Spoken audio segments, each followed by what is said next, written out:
Out of the blue yesterday, I had a message from Elliot Montgomery, who is the director of the Tie It Up production of Hard to Swallow. And he said to me, I've got news on what is the selected bits they're going to use in the exam for EduQuas for those who have chosen Hard to Swallow as a set text. And it is ... the Billy Goats. And that gave me a big smile. We would never have considered that this would become material for an examination in the future. So that was a smile, and also the Christmas scene. Now, I've talked about the Billy Goats at other places on my YouTube channel, so do have a look at the Hard to Swallow playlist, because there is a section on the Billy Goats. I'm going to mention them a little bit, but I thought what might be nice for students, and something I would have appreciated as a teacher, is, and I'm going to be working from notes, is if I just whiz through not the Billy Goat scene, I'll do a couple of things from the Christmas scene, and pick up little bits from the Tie It Up production that I would want to draw people's attention to, that will give students some idea of the kind of thing as a playwright that I was wanting to convey and wanting students when they're performing, or actors when they're performing it, to achieve. So here goes. Number one, and I have mentioned this on another page, but this is from the Tie It Up Hard to Swallow streamed production. This is an image of the troll, and I've suggested in one of my little tips that you use that image of the troll for the nurses who are doing the feed bit, and then Catherine's reaction is very much the same in that scene. So to have some mirrors from the images that you're using in the Billy Goat scenes together with later on in the play. And there are others, there are ways you can use the parents as well. So that's the troll scene. And most of the troll scene, the Billy Goat scene, is the two-touch technique, which again there's a bit on my YouTube channel about that. If you look in the Hard to Swallow playlist, you'll find an example from one of my year 8 or 7s showing you how we used the two-touch method. What it did was to speed things up, because I had this idea based on when we'd done Too Much Punch for Judy. We wanted to have a very, very hard-hitting, fast, dynamic beginning. And in Hard to Swallow, in the production that OIT did initially, we didn't until we put the Billy Goats right at the beginning, and that sped it up a little bit. And when it came to the published version, I actually rewrote the Christmas scene, which didn't exist in the OIT production, and just rewrote it in the two-touch style, which you can see it isn't two-touch, but it is basically there are 1 or 2 or 3 words for the whole of that first little bit. So mess with rhythms. I'm going back to the troll, sorry. Mess with rhythms. I don't like it, I don't want it. Or, I don't like it, I don't want it. In the video, in the stream video, the girl saying that just does that brilliantly. When we come to the Christmas scene, which is what I was starting to speak about, sorry I got that wrong, volume will give you excitement, and it just needs to be loud, that bit. Humour. One of the things that Tie It Up do, it's a tiny little bit of humour, but it just brings a change of pace, and it also brings a little bit of imagination. There's a line about time for church, and then they go, ah. Really nice. Pace, change it. This is Simon. Brand new, and he opens it, tie. And he shows his disappointment. The monologues which interrupt that fast bit should alter the feel, drawing much more attention to it. So again, get that contrast in. Reactions. I was once told that most acting, the best acting, is in the way you react, not in the way you act. And in the Harrods toy shop thing, you're reacting to a shop in front of you. So Harrods toy shop, you're reacting to it. And if you just say Harrods toy shop as a fact, it's not going to have the desired effect. They establish pretty soon on the ideal family, which is obviously the setup for when the family is no longer ideal. Unfortunately, though, John says, ... we had not been able to sell our previous home. And the whole pace changes.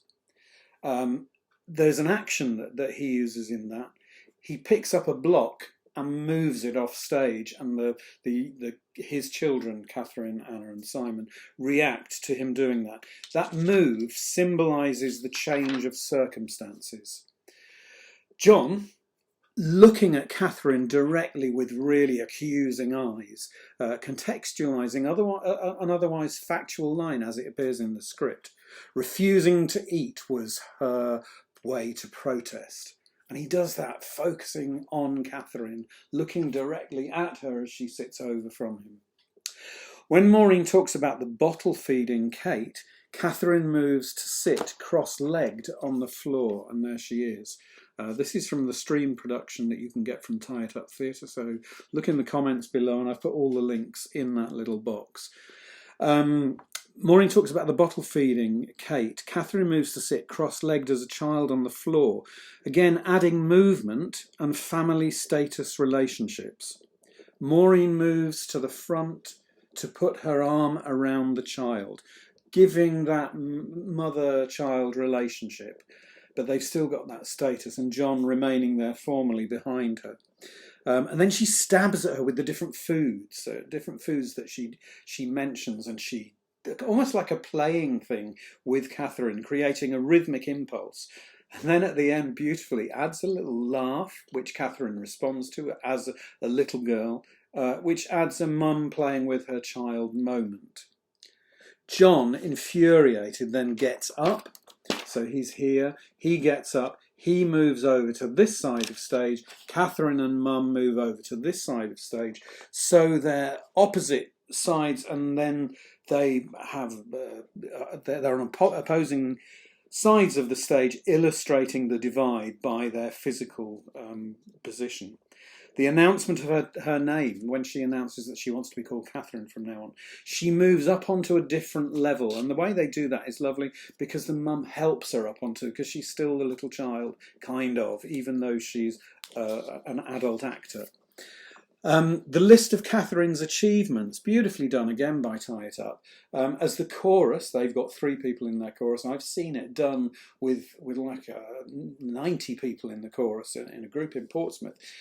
Visually illustrating ballet, drama, sport. It was the other order, but anyway. The stage picture changes are effective too. So on the bit where it says, just before Catherine returned to school, Maureen is left alone on the stage, contrasting to what was previously a busy stage.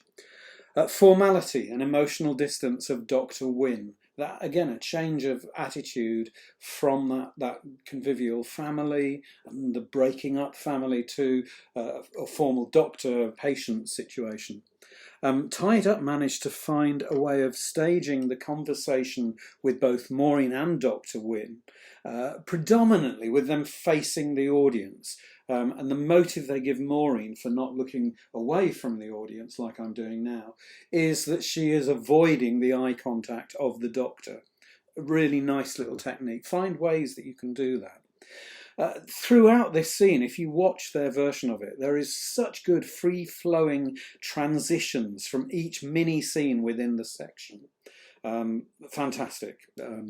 Again, pace change speeds up for the start of the little mini scene where Simon receives the letter, and that's suddenly lots of energy after the quite downbeat doctor scene. And we know what's coming up is the pace change where Simon discovers that his mum has been on the phone to the school, and there's a problem with Catherine. Then, right at the end of this scene, and it's great that the exam board have done this, they've chosen the moment where Catherine first appears as a girl who does actually have this problem. And in OYT, we chose to use this moment by, we used a kind of Pierrot face that I remember David Bowie using in Ashes for Ashes video. That's where I got the idea from. This is from the book, Hard to Swallow, Easy to Digest. You can now get this as a PDF with links into all sorts of different things on YouTube. So it's worth getting that from salamanderstreet.com. Again, that's in the comments box below. But this is what we did. So she appears for the first time. She's been painted backstage, and Tie It Up had an even better idea than we did about that. And when I first saw it, I was absolutely knocked out, and I still am. So have a look. Go and have a look at the Tie It Up site, have a look at their production, and I hope that helps you explore that scene which ends with that incredibly significant moment. Oh, and we also use the musical box music, which was Steve Harley's Innocent and Guilt, which you can find on YouTube. There's a link to that from this book, the PDF book you can get. But also I've written a little musical box type thing which is on the promo for Hard to Swallow, Easy to Digest. That's on YouTube as well. You could use that music equally well. Okay, I hope that helps. Good luck you guys doing this exam, and I'll just say one more time how amused we would have been that evening where we thought we'll put some billy goats into this play just to throw people off the scent of what is obviously a play about anorexia. How amusing it is that people are now studying that for an exam. And I was delighted that of all the scenes, the billy goats is the one there's so much there that you can look for. And hopefully I've given you some more to explore with the Christmas scene. Good luck, enjoy doing Hard to Swallow.